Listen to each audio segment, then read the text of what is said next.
Think is the least attractive girl at this table. And he looks dead at me and goes, I don't like black girls, so you. High school was 4 years of hell. I just graduated, so get ready with me while I talk about why my high school experience was just terrible, and so you don't make the same mistakes I did. A little bit of backstory: I moved here when I was in 8th grade in 2021, in the middle of COVID. I finished 8th grade online and didn't really get the chance to meet any friends. But over the summer, I met these two girls that lived in my neighborhood. Let's call them Daisy and Sunny. Daisy and Sunny were actually so sweet, and I was so excited to have met them. I was especially excited because they were going to be in my grade and go into the same high school as me in the fall. They had known each other for forever. They had been best friends since birth. Through them, actually, was the first time I ended up meeting this other girl. We're going to call her Blair. Now, Blair was, actually drop-dead gorgeous. When I very first met her, I noticed she would be, whispering to her other friends about me, but I didn't think much of it because, I'm a new girl, and, I wasn't going to say anything about it, and she seemed sweet when she would talk to me. I just told myself, I'm overthinking, because, I always overthink, right? Right? Wrong. So when the school year started, I was sitting with Blair, Daisy, Sunny, we all had, a class together, and then there was two other girls that also sat with us. Now, mind you, I'm the only one that looks like me in this table at this group, so it was I just felt kind of like I didn't belong, but I was just happy to have had friends. Now, one day, one of the girls had invited their guy friends to come and sit with us. Out of nowhere, Blair asked him, who do you think is the least attractive girl at this table? And he looks dead at me and goes, I don't like black girls, so you. And that's fine. That is completely fine. Whatever. But what bugged me is that Blair had known, he makes it very known he's not interested in black girls. She had heard him say that before. So for her to ask him that, in front of all of us, knowing that was going to be his answer, felt targeted towards me. So I was just whoa, okay, this is not the space for me. When I moved here, this was the first time I'd gone to a school that was mostly diverse and not mostly white. Where I grew up in Texas and Florida and Ohio, the schools were all predominantly white, the areas were all predominantly white. So when I was having this interaction in a predominantly black school, I was this is not gonna be where I am. This does not feel like where I belong. And then what gagged me is when I didn't reply to him or respond to him, the girls at the table were did you hear what he said? I heard it. I heard it, trust. I just have nothing to say back to it. That will be just the beginning of my issues with Blair. That is just the very first thing that happened. That was only the very first month, so come back for part 2 where I tell you how I became the school whore and lost all my friends. High school was 4 years of hell. Get ready with me for part 2 of why my high school experience was terrible. I have to go in chronological order, so I'm going to pick up right where I left off. After I stopped sitting next to Blair and all those folks, I started getting closer with this girl that we're going to call Luna. Luna actually lived 2 houses down from me.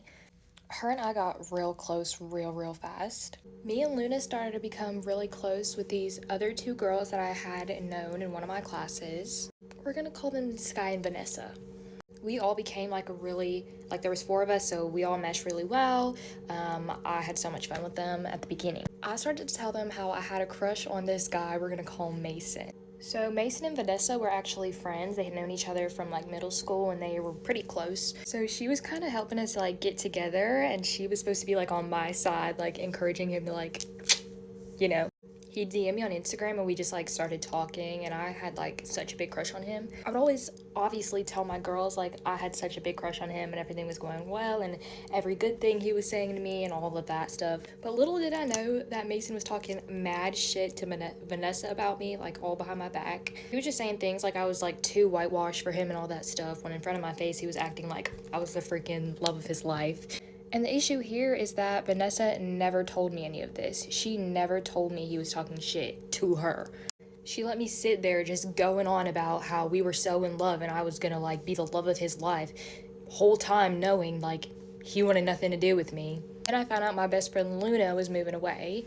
So I decided to throw her a little going away party at my house, since we were right there and I had a nice backyard. I obviously invited all the girls and all of our good friends, and even some of the guys that the other girls were talking to. I didn't invite Mason. For a while everything was great. Luna had moved away, but we were all still keeping in touch. I was still close with the other 2 girls. But after the first, I would say month after Luna moved away, Vanessa started acting really weird. I started to notice how she would call herself like a girl's girl, but go out of her way to like embarrass other girls in front of dudes. Not just me, other girls too. When we got in front of guys, she would say things like, oh, you need to put on some perfume, or you need to fix your hair, or like, you look a mess. Like, and she would only do it like in front of guys, like not being a genuine girl's girl, like, girl, you got something on your shirt, like, let me help you, let me get it off. No, it was like blatantly to embarrass us in front of other guys. I didn't say anything at that moment directly to her. I just kind of started distancing myself. And I guess she didn't like that. And we got into an argument like really quickly after I started distancing myself. And I'm such like the non-confrontational type. I couldn't even like really defend myself. I went home on the bus like just in tears. Like when I'm upset, I just cry. So I was crying on the bus ride home. So Vanessa and the other girl were like closer because they had been best friends before. So when I stopped talking to Vanessa, I stopped talking to her too, or she stopped talking to me. They both blocked me on everything. I found out after all this that her and Mason would like continuously talk shit about me. Like it was both of them. I found out she had told Mason that I'm like a whore, which was just like the first step in how I became the school whore. So I ended the school year with no friends, no boys, nobody to talk to. I was all by myself. Vanessa was a lot more popular than I was, so she was going around telling everybody like not to be friends with me and stuff. Sophomore year, things got way worse, and that's how I really became the school whore, but this was just important context to know before I really get deep into it.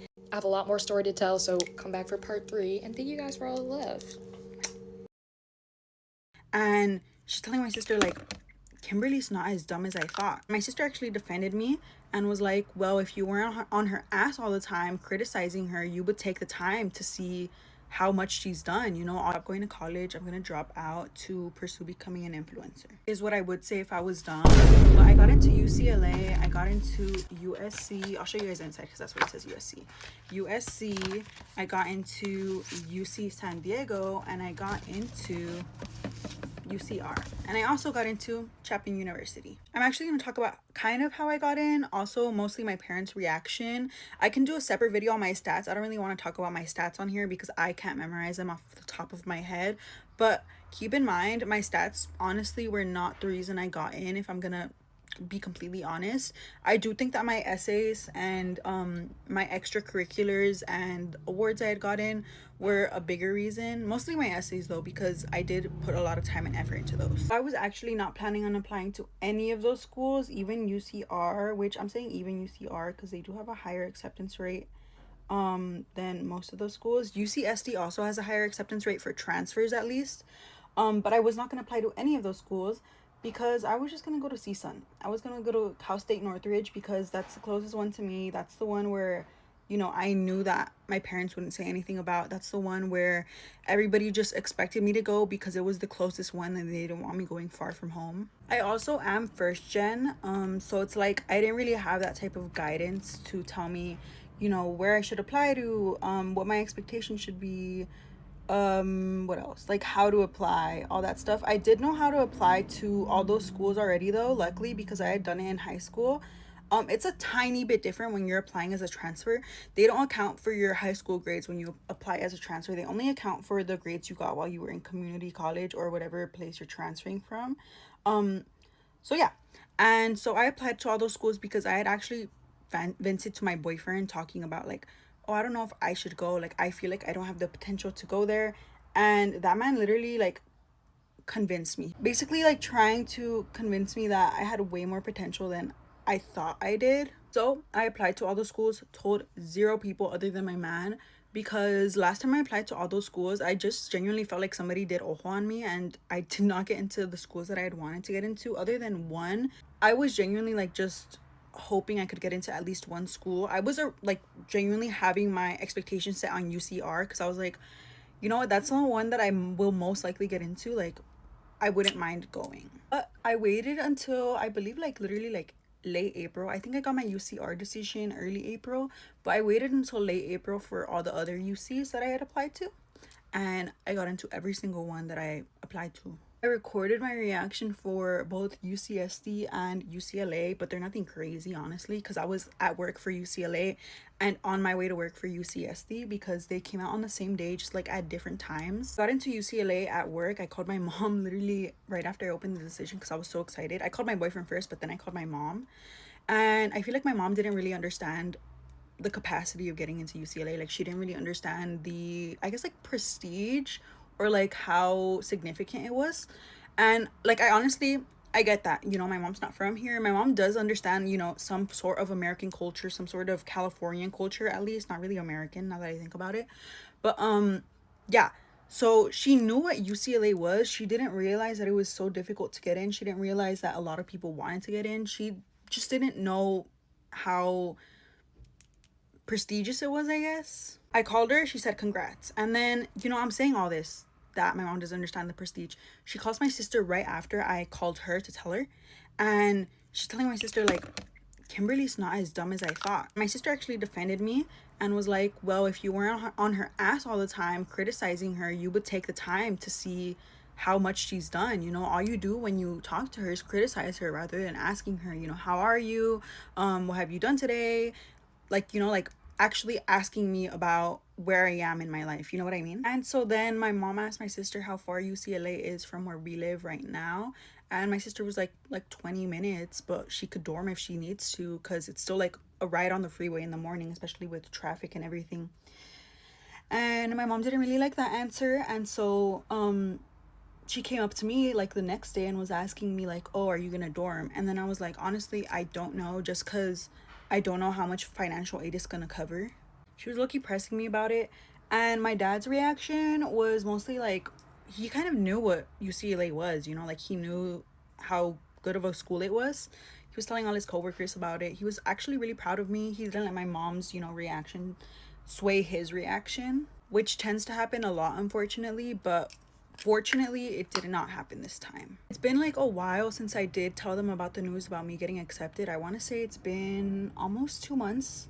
On this month, in like 2 weeks, is gonna be 2 months. I do think that my mom still has her slip ups here and there where she kind of acts like, I don't want to say jealous because it's genuinely like I want to understand where she's coming from, but it's like she'll say little remarks like, oh, anybody could have got in, or um is it really that good of a school, or you know, like stuff like really questioning the value of the school and kind of questioning how I got in but so and so didn't. I do have an older brother, but he doesn't go to UC, he goes to our local state school.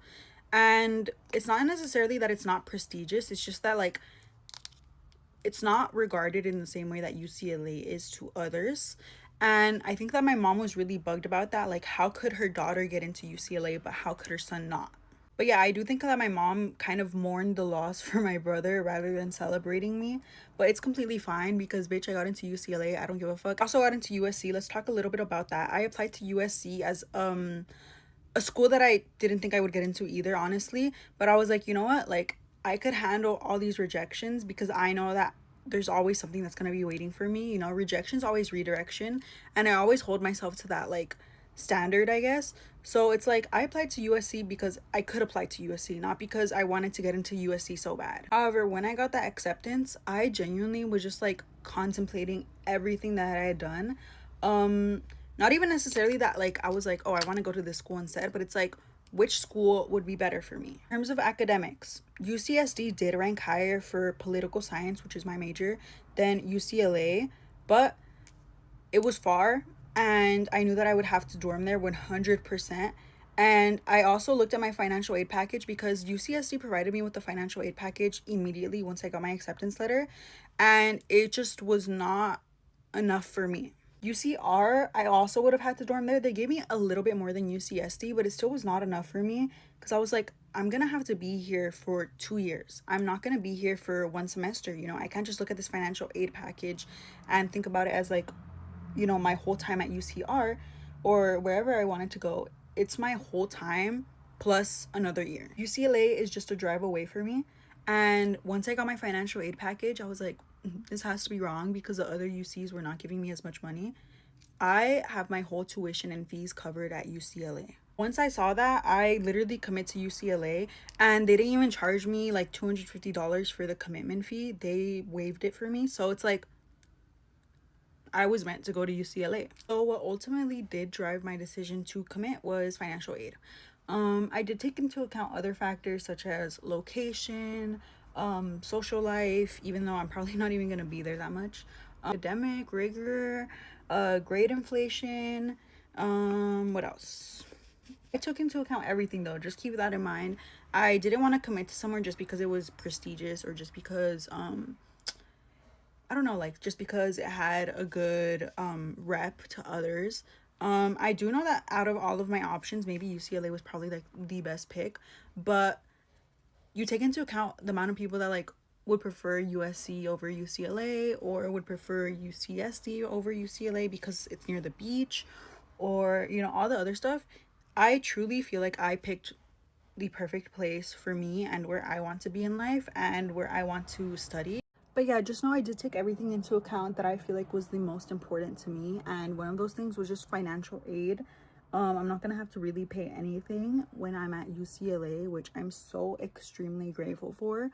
um but yeah, if you guys have any questions, if you guys do want a stats video, if you guys want to know anything about my essays, I could actually just read them to you. If you guys just want to know everything about the application process, I'll be happy to make a separate video on that. But yeah, let this video be a sign to never doubt yourself. Don't let people instill their fears onto you. I know that a lot of the time I doubted myself. I was so insecure about my academic ability because my mom would continuously make me feel like I had zero capacity to go to where I wanted to be. And I feel like that stopped me from genuinely believing in myself. And if I had genuinely like let myself go like that, if I had allowed myself to be so influenced by what my mom would say, I wouldn't have applied to any of these universities, and I would have gone somewhere I wouldn't have been happy at.